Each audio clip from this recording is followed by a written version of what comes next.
Viewers कुछ जो है लोग सच भी बोल देते हैं, कुछ अकाउंट सच बोल देते हैं।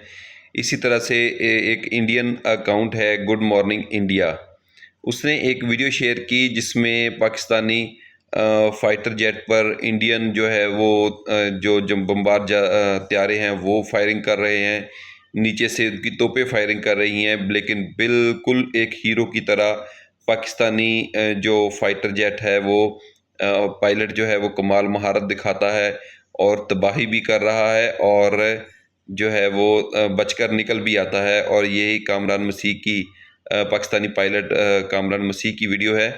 इसको जो है वो शेयर किया है इंडिया के एक सोशल अकाउंट ने, बल्कि कई सोशल अकाउंट ने इसको शेयर किया। तो मिनिस्ट्री ऑफ इंफॉर्मेशन और ब्रॉडकास्टिंग जो है इंडिया की, वो इसको कह रही है कि जी ये एक कॉम्बैट वीडियो, मतलब फाइटिंग जो गेम है उसकी वीडियो है, जिसको पाकिस्तानी पायलट शो करके दिखाया जा रहा है। तो ये है कि इनको सच्चाई जो है वो हज़म नहीं हो रही बिल्कुल भी। पाकिस्तान जिंदाबाद, और जो है अपनी पाक फ़ौज का साथ दें। बिल्कुल किसी दुश्मन एजेंडे पर बिल्कुल मत चलें।